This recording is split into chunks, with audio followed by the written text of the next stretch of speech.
ACAB Batman will always be my favorite. Amazon just dropped the entire season of Crusader. Honestly, this is why I hate the binge model, because every single episode has so much to cover that I can't just do an overview of the entire season. Bear with me with these 10 videos, y'all. I'm gonna try to spread them out in the next week or so. Let's get started with episode 1. Spoilers if you haven't seen it. Bruce Timm actually had a hand in this show, and you can 1000% see it. The art style is a modern interpretation of the animated series, but it being set in the 40s and the race and gender swapping of characters makes this feel like a really cool Elseworld. Show starts immediately dropping us into the world. No origins, no expositions. They are relying on the fact that Batman's story and his rogues are so well known, while giving the characters some great twists. Instead of just focusing on Bruce Wayne and how he's going to save Gotham, they are focusing on characters like Barbara Gordon and different ways that Gotham can be helped. Love that Barbara is a black gender. Yes, they do exist before you get your panties in a bunch. It's very important that one of the first scenes we see is them in a courtroom. Barbara Gordon is a defense attorney and Harvey is a prosecutor. Already we're seeing why Harvey Dent gets the name Two-Face even before half of it's burned, because he is pushing himself as a lover of the people of Gotham, here to clean up the streets right. At the end of the day, he's a prosecutor, so he doesn't really care about the stories of the people that he's prosecuting. He doesn't really see them as inhabitants of Gotham, and that's shown in this interaction between the two of them. Harvey is trying to prosecute a child who just kind of got caught up in the wrong thing. Barbara sees that this child had no choice and talks to him about how problematic his prosecuting is. Making both Barbara and Jim black adds a layer of nuance to their character. They are the only clean people in Gotham, which is the dream that they sell black people when they tell us, hey, you should become a cop or prosecutor so you can change it from the inside. And this show is showing how hard that actually is, especially when the system and the people that you work with don't want to hear you or see the actual change. In this scene, they are at an event that is honoring Jim Gordon, and Jim and Barbara joke about how no one likes him because he's a clean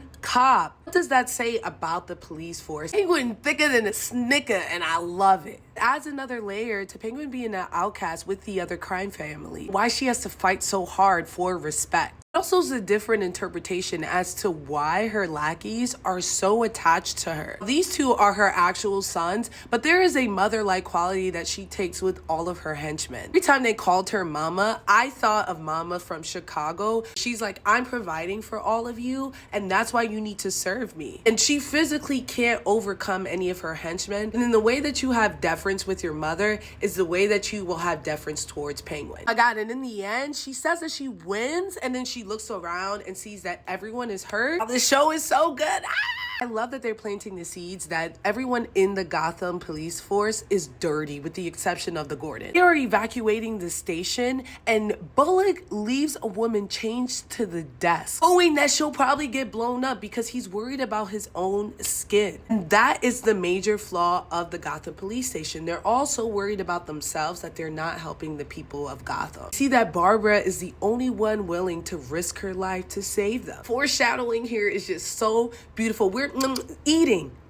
Finally, I love both sides of Bruce Wayne. Even the people around him kind of understand that this is a facade. Everyone's gonna play into it because he's a handsome billionaire. He out here doing corny lines over and over again, and no one checks him on it because he's Bruce Wayne. And because no one checks him on it, he's not gonna correct it. On the other hand, Batman himself is an urban legend. During the fight against Penguin, she's like, oh shit, you're actually real? That's a part of Batman lore that a lot of people forget to add in. Batman is an urban legend amongst criminals. In the GCPD, it's so much easier for Batman to keep this level of mystique because it's the 40s. There's no cell phones. There's no way to take photos of him. So he's just this living shadow. Talk about episode 2 tomorrow. Please, no spoilers beyond episode 1 in the comments below. I don't care what y'all say. 5 out of 5 Frankie Flames.